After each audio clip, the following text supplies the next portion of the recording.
दोस्तों राधे राधे। देखिए प्रेमानंद महाराज क्या कहते हैं, चलिए देखते हैं वीडियो को।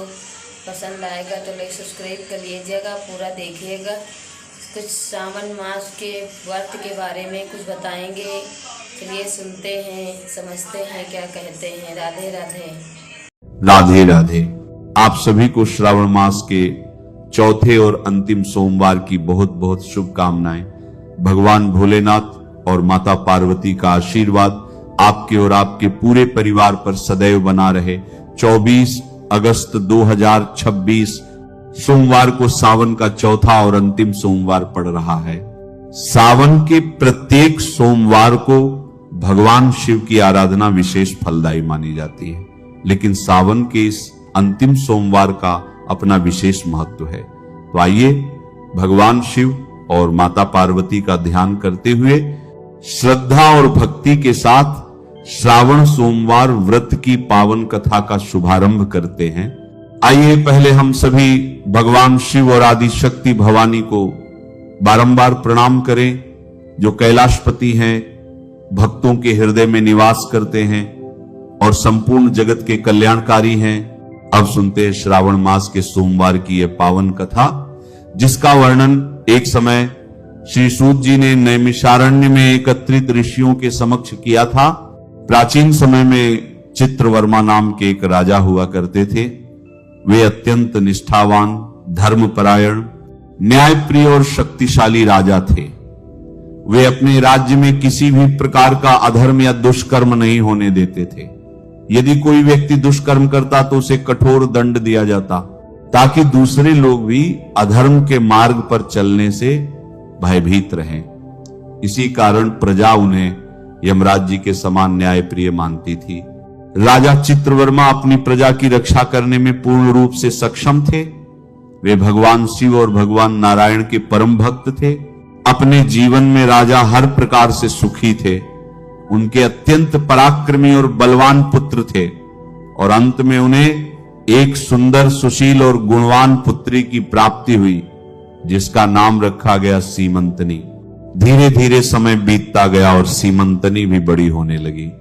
एक दिन राजा चित्रवर्मा ने कुछ विद्वान ब्राह्मणों को बुलाया और अपनी पुत्री की जन्म कुंडली दिखाकर उसके भविष्य के बारे में पूछा। तब एक ब्राह्मण ने कहा, हे महाराज, आपकी पुत्री अत्यंत भाग्यशाली है। यह अपने जीवन में बहुत सुख प्राप्त करेगी, अपने पति के साथ 10,000 वर्षों तक सुखपूर्वक जीवन व्यतीत करेगी और 8 पुत्रों को जन्म देकर उत्तम सौभाग्य का अनुभव करेगी। राजा यह सुनकर अत्यंत प्रसन्न हुए। लेकिन तभी दूसरे ब्राह्मण ने कहा, हे राजन, इस कन्या के जीवन में एक अत्यंत कठिन योग है। यह 14 वर्ष की आयु में ही विधवा हो जाएगी। ब्राह्मण की यह बात सुनकर राजा चित्रवर्मा कुछ क्षणों के लिए स्तब्ध रह गए। एक ओर पुत्री के अत्यंत सुखी वैवाहिक जीवन की बात कही जा रही थी और दूसरी ओर अल्पायु में ही वैधव्य का भयंकर संकेत। राजा अपनी पुत्री के भविष्य को लेकर चिंता में डूब गए, लेकिन आखिरकार उन्होंने सब कुछ भगवान की इच्छा और भाग्य पर छोड़ दिया और ब्राह्मणों को विदा कर दिया। समय बीतता गया। सीमंतनी अब समझदार और विवाह योग्य होने लगी थी, लेकिन ब्राह्मण द्वारा कही गई बात धीरे धीरे लोगों के बीच चर्चा का विषय बन गई। उसकी सखियां भी आपस में इस बात की चर्चा करने लगी कि सीमंतनी केवल 14 वर्ष की आयु में ही विधवा हो जाएगी। इन बातों को सुन सुनकर सीमंतनी अत्यंत दुखी और भयभीत रहने लगी। एक दिन वो महर्षि याज्ञवल्क्य की धर्मपत्नी माता मैत्रेयी के पास पहुंची। माता मैत्रेयी अत्यंत धार्मिक, पतिव्रता और भगवान शिव की परम भक्त थी। सीमंतनी ने उनके चरणों में प्रणाम किया और अत्यंत विनम्र भाव से बोली, हे माता, मैं आपकी शरण में आई हूं। कृपया मुझे ऐसा मार्ग बताइए जिससे मेरा सौभाग्य बना रहे। मुझे ऐसे सत्कर्म का उपदेश दीजिए जिससे मेरे जीवन में सुख और सौभाग्य का प्रकाश बना रहे। सीमंतनी की बात सुनकर माता मैत्रेयी ने उसे स्नेह पूर्वक समझाया, हे पुत्री, तुम्हारे सौभाग्य के सूर्य को उदय करने के लिए तुम्हें भगवान शिव और माता पार्वती जी की आराधना करनी चाहिए। पूर्ण श्रद्धा और नियम पूर्वक प्रत्येक सोमवार का व्रत रखो। प्रातः काल स्नानादि करके शुद्ध वस्त्र धारण करो। भगवान शिव और माता पार्वती की विधि पूर्वक पूजा करो और अपने सौभाग्य के लिए उनसे प्रार्थना करो। यदि तुम पूर्ण श्रद्धा से यह व्रत करोगी तो तुम्हारे जीवन के कष्ट दूर होंगे और सौभाग्य का प्रकाश तुम्हारे जीवन में अवश्य आएगा। लेकिन पुत्री, ये भी स्मरण रखना कि कभी कभी भगवान अपने भक्तों की परीक्षा लेते हैं। परिस्थितियां कितनी भी कठिन क्यों ना हो जाएं, तुम्हें भगवान शिव की पूजा, भक्ति और सोमवार व्रत को कभी नहीं छोड़ना है। माता मैत्रेयी के वचन सीमंतनी के हृदय में उतर गए। उसने उसी दिन से भगवान शिव और माता पार्वती की आराधना आरंभ कर दी। अब प्रत्येक सोमवार को वह पूर्ण श्रद्धा और भक्ति के साथ व्रत रखती, भगवान शिव का पूजन करती और माता पार्वती से अपने अखंड सौभाग्य की प्रार्थना करती। समय बीतता गया और सीमंतनी विवाह योग्य हो गई। राजा चित्रवर्मा ने अपनी पुत्री के लिए एक योग्य वर की खोज आरंभ की।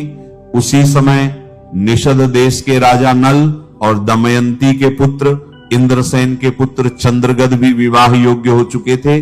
चंद्रगद का विवाह सीमंतनी के साथ निश्चित हुआ और गुरुजनों की आज्ञा तथा शुभ मुहूर्त में दोनों का विवाह अत्यंत मंगलमय वातावरण में संपन्न हो गया। विवाह के कुछ समय तक चंद्रगद अपनी पत्नी सीमंतनी के साथ अपनी ससुराल में ही रहे। एक दिन चंद्रगद अपने मित्रों के साथ यमुना नदी के तट पर विहार करने के लिए गए। अचानक यमुना जी की लहरें अत्यंत तेज हो गई। देखते ही देखते नदी में भयंकर तूफान उठने लगा और उनकी नाव डगमगाने लगी। दोनों तटों पर हाहाकार मच गया। लोगों ने राजकुमार और उनके मित्रों को बचाने के अनेक प्रयास किए, लेकिन भाग्य के आगे किसी का वश नहीं चलता। देखते ही देखते नाव यमुना जी की उफनती लहरों में समा गई। नाव में बैठे सभी लोग जल में डूब गए। यह समाचार जैसे ही नगर में पहुंचा, चारों ओर शोक की लहर दौड़ गई। राजा चित्रवर्मा और उनकी पुत्री सीमंतनी पर तो मानो आकाश ही टूट पड़ा। राजा किसी प्रकार यमुना तट पर पहुंचे और अपने दामाद की मृत्यु का समाचार सुनकर वहीं मूर्छित होकर भूमि पर गिर पड़े। राजकुमार के पिता राजा इंद्रसेन की स्थिति भी कुछ ऐसी ही थी। दोनों परिवारों पर दुखों का पहाड़ टूट पड़ा था। नगर के लोग शोक में डूब गए। वृद्धजनों ने राजा चित्रवर्मा को समझाया कि भाग्य का लिखा कोई नहीं मिटा सकता। उन्होंने उन्हें वापस नगर लौटने के लिए कहा। राजा ने अपनी पुत्री को भी धैर्य बंधाया। इसके बाद राजा चित्रवर्मा ने अपने परिवार और बंधु बांधवों के साथ मिलकर चंद्रगद की अंतिम क्रिया संपन्न कराई। पति की मृत्यु का समाचार सुनकर पतिव्रता सीमंतनी ने भी अपने पति के पीछे सती होने का विचार किया, लेकिन उसके पिता ने स्नेहवश उसे ऐसा करने से रोक दिया। अब सीमंतनी विधवा का जीवन व्यतीत करने लगी, लेकिन माता मैत्रेयी ने जो उपदेश दिया था उसे उसने नहीं भुलाया। अपने पति की मृत्यु के बाद भी उसने सोमवार का व्रत नहीं छोड़ा। 14 वर्ष की अल्पायु में ही उसके जीवन में इतना बड़ा दुख आ गया था, लेकिन उसने भगवान शिव की भक्ति का मार्ग नहीं छोड़ा। वह प्रत्येक सोमवार भगवान शिव और माता पार्वती जी की पूजा करती रही। इसी प्रकार भगवान शिव की आराधना करते करते 3 वर्ष बीत गए। दूसरी ओर पुत्र के वियोग में डूबे राजा इंद्रसेन के साथ भी दुर्भाग्य ने मुंह नहीं मोड़ा। उनके अपने ही भाई ने उन्हें धोखा दे दिया और बलपूर्वक उनका राज्य छीन लिया। राजा इंद्रसेन और उनकी पत्नी को बंदी बनाकर कारागार में डलवा दिया गया। सभी लोग यही मान रहे थे कि राजकुमार चंद्रगद यमुना जी में डूबकर मृत्यु को प्राप्त हो चुके हैं, लेकिन वास्तविकता कुछ और थी। जब चंद्रगद यमुना जी के जल में डूबे तो वे नदी की गहराइयों में नीचे उतरते चले गए और अंततः पाताल लोक में पहुंच गए। वहां उन्होंने अनेक नाग कन्याओं को जल क्रीड़ा करते हुए देखा। नाग कन्याएं भी राजकुमार को देखकर आश्चर्यचकित हो गई। उन्होंने राजकुमार को अपने साथ लिया और पाताल लोक में स्थित नागराज तक्षक के नगर में पहुंची। वह नगर इतना सुंदर और अद्भुत था कि चंद्रगद उसे देखकर आश्चर्यचकित रह गए। वहां के महल रत्नों से सुशोभित थे। चारों ओर रत्नों का प्रकाश ऐसा फैल रहा था मानो पूरा नगर दिव्य प्रकाश से जगमगा रहा हो। राज्यसभा में उन्होंने सूर्य के समान तेजस्वी नागराज तक्षक को विराजमान देखा। राजकुमार ने विनम्रता पूर्वक उन्हें प्रणाम किया और हाथ जोड़कर उनके समक्ष खड़े हो गए। तक्षक नाग के तेज के कारण कुछ क्षणों के लिए राजकुमार अपनी आंखें भी नहीं खोल पा रहे थे। नागराज ने प्रेम पूर्वक नाग कन्याओं से पूछा, यह बालक कौन है और कहां से आया है? तब नाग कन्याओं ने उत्तर दिया, हे नागराज, हमने इसे यमुना जी के जल में देखा था। इसके कुल और नाम का हमें परिचय नहीं था, इसीलिए हम इसे आपके पास लेकर आई हैं। तब नागराज तक्षक ने राजकुमार से पूछा, हे पुत्र, तुम कौन हो? राजकुमार चंद्रगद ने विनम्रता से उत्तर दिया, हे नागराज, मैं निषद देश के प्रसिद्ध राजा नल और दमयंती का पौत्र हूं। मेरे पिता का नाम इंद्रसेन है और मेरा नाम चंद्रगद है। इसके बाद चंद्रगद ने अपने साथ घटी पूरी घटना नागराज को विस्तार पूर्वक सुना दी। उन्होंने बताया कि उनका विवाह अभी कुछ समय पहले ही हुआ था और विवाह के बाद वे अपनी पत्नी के साथ अपनी ससुराल में रह रहे थे। उसी दौरान यमुना जी में नाव डूबने के कारण वे इस लोक में आ पहुंचे। फिर उन्होंने कहा, हे नागराज, किसी जन्म के पुण्य के प्रभाव से आज मुझे आपके दर्शन प्राप्त हुए हैं। मैं धन्य हो गया। मेरे माता पिता भी आपके दर्शन से कृतार्थ हो गए होंगे। राजकुमार की मधुर वाणी सुनकर नागराज तक्षक अत्यंत प्रसन्न हुए। उन्होंने कहा, हे राजकुमार, तुम भयभीत मत हो, धैर्य रखो। मुझे यह बताओ कि तुम समस्त देवताओं में से किसकी पूजा करते हो? राजकुमार ने हाथ जोड़कर कहा, हे नागराज, जो देवों के भी देव हैं, जो उमापति महादेव हैं, मैं उन्हीं भगवान शिव की आराधना करता हूं। वे समस्त जगत में सर्वश्रेष्ठ हैं। वे कारणों के भी कारण हैं, जिन्होंने गंगा जी को अपने मस्तक पर धारण किया है, जिनके सिर पर चंद्रमा सुशोभित होता है, जिनके तेज की कोई सीमा नहीं है। समस्त सृष्टि के कल्याण के लिए समुद्र मंथन से निकले विष को जिन्होंने अपने कंठ में धारण किया, जो पंच महाभूतों में स्थित विश्वात्मा है, मैं उन्हीं भगवान सदाशिव की पूजा करता हूं। संपूर्ण संसार जिनकी इच्छा के अधीन है, मैं उन्हीं शिव जी की आराधना करता हूं, जो अर्धनारीश्वर हैं, जिनके अर्धांग में भगवती जगदम्बा निवास करती हैं। मैं उन्हीं की पूजा करता हूं, जिनके कानों के कुंडल नागराजों से सुशोभित होते हैं। उन्हीं पार्वती पति महादेव को मैं अपना आराध्य मानता हूं। राजकुमार की ये अमृतमय वाणी सुनकर नागराज तक्षक अत्यंत प्रसन्न हो गए। उनके हृदय में भी भगवान शिव के प्रति भक्ति और अधिक प्रबल हो उठी। उन्होंने कहा, हे बालक, तुम्हारी आयु भले ही छोटी है, लेकिन तुम्हारा हृदय आत्मज्ञान से परिपूर्ण है। तुम इतनी छोटी आयु में भी शिव तत्व को जानते हो। मैं तुमसे अत्यंत प्रसन्न हूं। नागराज ने आगे कहा, इस लोक में किसी प्रकार का दुख, रोग और पीड़ा नहीं है।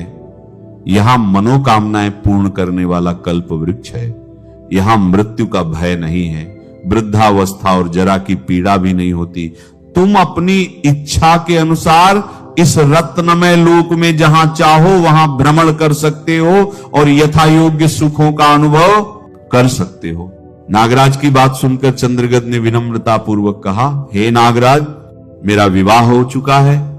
मेरी पत्नी भी उत्तम व्रत का पालन करते हुए भगवान शिव की आराधना करती है। मैं अपने माता पिता का इकलौता पुत्र हूं। इस समय वे मुझे मृत समझकर शोक में डूबे होंगे, इसलिए मैं यहां अधिक समय तक नहीं रुक सकता। आप कृपा करके मुझे पुनः मनुष्य लोक में पहुंचा दीजिए। राजकुमार की बात सुनकर नागराज तक्षक और भी प्रसन्न हुए। उन्होंने कहा, हे पुत्र, जब भी तुम्हें मेरी आवश्यकता हो मुझे स्मरण करना, मैं तुम्हारे समक्ष प्रकट हो जाऊंगा। इसके बाद नागराज ने चंद्रगद को एक दिव्य अश्व प्रदान किया, जो इच्छा के अनुसार कहीं भी जा सकता था। इसके साथ ही उन्होंने राजकुमार को अनेक रत्नमय आभूषण, दिव्य वस्त्र और अलंकार भी प्रदान किए। नागराज तक्षक ने प्रेम पूर्वक राजकुमार को विदा किया। चंद्रगद उस दिव्य अश्व पर सवार होकर अनेक द्वीपों, समुद्रों और लोकों को पार करते हुए पुनः यमुना नदी के तट पर पहुंच गए। उसी समय सीमंत ने अपनी सखियों के साथ यमुना तट पर स्नान करने आई थी। वहां उसने एक दिव्य अश्व पर सवार राजकुमार चंद्रगद को देखा। सीमंतनी की दृष्टि राजकुमार पर टिक गई। राजकुमार ने भी उसे देखा और मन ही मन सोचा, मैंने इस स्त्री को कहीं देखा है, लेकिन वह उसे नहीं पहचान पाए, क्योंकि सीमंतनी अपने पति को मृत समझकर वर्षों से विधवा का जीवन व्यतीत कर रही थी और शोक के कारण अत्यंत दुर्बल हो चुकी थी। राजकुमार ने उसे अपने समीप बुलाया और पूछा, हे देवी, तुम कौन हो, किसकी पत्नी हो और किसकी कन्या हो? सीमंतनी लज्जा और दुख के कारण स्वयं कुछ नहीं कह सकी। तब उसकी सखियों ने ही सारी बात बता दी कि यह राजा चित्रवर्मा की पुत्री सीमंतनी है। इसके पति चंद्रगद यमुना में डूबकर मृत्यु को प्राप्त हो चुके हैं। पति के वियोग में इनकी ऐसी दशा हो चुकी है, लेकिन इतना दुख सहने के बाद भी इन्होंने अपने सोमवार के व्रत को नहीं छोड़ा। आज भी ये प्रत्येक सोमवार भगवान शिव और माता पार्वती की श्रद्धा पूर्वक पूजा करती हैं। और इनके ससुराल की स्थिति भी अत्यंत दुखद है। इनके ससुराल राजा इंद्रसेन और उनकी पत्नी को उनके ही भाइयों ने कारागार में डाल दिया है। यह सब सुनकर चंद्रगद अत्यंत व्याकुल हो गए। अपनी पत्नी और माता पिता की दुर्दशा का समाचार सुनकर उनका हृदय भर आया। उधर सीमंतनी ने राजकुमार के हाव भाव, अंग चिन्ह और स्वर को ध्यान से देखा। उसका हृदय कह रहा था कि यह वही है, लेकिन उसका मन उसे रोक रहा था। वह सोच रही थी, मेरे पति तो यमुना जी में डूबकर मृत्यु को प्राप्त हो चुके हैं, कहीं यह मेरा भ्रम तो नहीं? अपने भ्रम को दूर करने के लिए उसने पूछा, आप कौन हैं? आप मुझे किसी अपने स्वजन के समान प्रतीत होते हैं। इतना कहते कहते उसकी आंखों से आंसुओं की धारा बहने लगी। वह फूट फूट कर रोने लगी और कुछ ही क्षणों में मूर्छित होकर पृथ्वी पर गिर पड़ी। अपनी पत्नी को इस अवस्था में देखकर चंद्रगद भी अत्यंत दुखी हो गए। कुछ समय तक दोनों मौन बैठे रहे। जब सीमंतनी को चेतना आई तो उसने मन ही मन विचार किया, यह कैसे संभव है? अवश्य ही यही मेरे पति हैं। मेरा हृदय इन्हें देखते ही प्रेम से व्याकुल हो उठा है, लेकिन क्या मेरे जैसी अभागी स्त्री को उसका पति पुनः प्राप्त हो सकता है? कहीं ये मेरा भ्रम तो नहीं? या फिर माता मैत्रेयी ने जो कहा था, परिस्थितियां कितनी भी कठिन क्यों ना हो, सोमवार के व्रत को कभी मत छोड़ना, क्या यह उसी व्रत का फल है? एक श्रेष्ठ ब्राह्मण ने मेरे 10,000 वर्षों के सौभाग्य की बात भी तो कही थी। क्या उसका वचन अब सत्य होने वाला है? माता पार्वती जी के पति भोलेनाथ प्रसन्न हो जाए तो देहधारियों के लिए भला कौन सी वस्तु दुर्लभ रह सकती है? इन्हीं विचारों के बीच सीमंतनी ने अपने पति को पहचान लिया। तब चंद्रगद ने उसे आश्वासन देते हुए कहा, हे भद्रे, मैं अभी अपने माता पिता को यह समाचार देने जा रहा हूं। उनका राज्य भी वापस लेकर तुम्हें लेने के लिए शीघ्र ही लौटूंगा। इतना कहकर चंद्रगद दिव्य अश्व पर सवार हुए और नाग कुमारों के साथ अपने नगर की ओर चल पड़े। वहां पहुंचकर नाग कुमारों की सहायता से उन्होंने अपना राज्य वापस प्राप्त किया। अपने माता पिता को भी कारागार से मुक्त करवाया। अपने पुत्र को जीवित देखकर राजा इंद्रसेन का हृदय आनंद से भर उठा। उन्होंने चंद्रगद को हृदय से लगा लिया। आंखों से अश्रुओं की धारा बहने लगी। चंद्रगद ने भी माता पिता के चरणों में प्रणाम किया। राजकुमार को जीवित देखकर पूरा राज्य आनंद में डूब गया। चंद्रगद ने अपने माता पिता को यमुना जी में हुई पूरी घटना सुना दी। उन्होंने नागराज तक्षक से हुई अपनी मित्रता के बारे में भी बताया। यह सुनकर राजा इंद्रसेन अत्यंत प्रसन्न हुए और मन ही मन सोचने लगे कि निश्चित ही मेरी पुत्र वधू ने भगवान शिव की आराधना करके ऐसा अनुपम सौभाग्य प्राप्त किया है। इसके बाद राजा इंद्रसेन ने यह शुभ समाचार राजा चित्रवर्मा तक पहुंचाने के लिए दूत भेजे। जब राजा चित्रवर्मा ने अपनी पुत्री के पति के जीवित होने का समाचार सुना तो उनका हृदय आनंद से भर गया। उन्होंने अनेक भेंट और उपहारों के साथ दूत को वापस भेजा। फिर अपनी पुत्री सीमंतनी को बुलाया और उसके वैधव्य के सभी चिन्हों का त्याग करवाया। उसे सुंदर वस्त्रों और अनेक आभूषणों से सुसज्जित किया गया। नगर में एक महान उत्सव मनाया गया। सभी लोगों की उपस्थिति में राजकुमारी सीमंतनी के सदाचार और पतिव्रत धर्म की प्रशंसा की गई।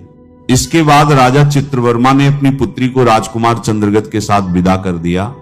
राजकुमार चंद्रगद ने भी नागराज तक्षक द्वारा प्रदान किए गए रत्नों और आभूषणों से अपनी पत्नी को अलंकृत किया। इस प्रकार सीमंतनी के द्वारा किए गए सावन सोमवार व्रत और भगवान शिव की अटूट श्रद्धा और आराधना के प्रभाव से उसका खोया हुआ सौभाग्य पुनः लौट आया। चंद्रगद अपनी धर्मपत्नी सीमंतनी को लेकर अपने राज्य वापस आए। इसके बाद राजा इंद्रसेन ने राजगद्दी अपने पुत्र चंद्रगद को सौंप दी और भगवान शिव की आराधना करते हुए उत्तम गति को प्राप्त हुए। राजा चंद्रगद ने अपनी धर्मपत्नी सीमंतनी के साथ 10,000 वर्षों तक सुखमय जीवन व्यतीत किया। उन्हें 8 पुत्र और 1 कन्या की प्राप्ति हुई। सीमंतनी भी प्रतिदिन भगवान महेश्वर की पूजा करती हुई अपने पति के साथ सुखपूर्वक जीवन व्यतीत करने लगी। श्रावण सोमवार कथा का समापन। इस प्रकार सोमवार व्रत की महिमा से सीमंतनी ने अपने खोए हुए सौभाग्य को पुनः प्राप्त किया। तो ये थी स्कंद पुराण से संबंधित बताई जाने वाली श्रावण मास के सोमवार की पावन और अद्भुत कथा। इस कथा का सबसे सुंदर संदेश यही है कि परिस्थितियां चाहे कितनी भी कठिन क्यों ना हो जाएं, सच्ची श्रद्धा, अटूट विश्वास और भगवान शिव की भक्ति का मार्ग कभी नहीं छोड़ना चाहिए। भगवान शिव की कृपा आप और आपके पूरे परिवार पर सदैव बनी रहे। नमः शिवाय। श्री महालक्ष्मी नमः। नमो भगवते वासुदेवाय। जय मां सरस्वती। जय श्री कृष्ण। राधे राधे।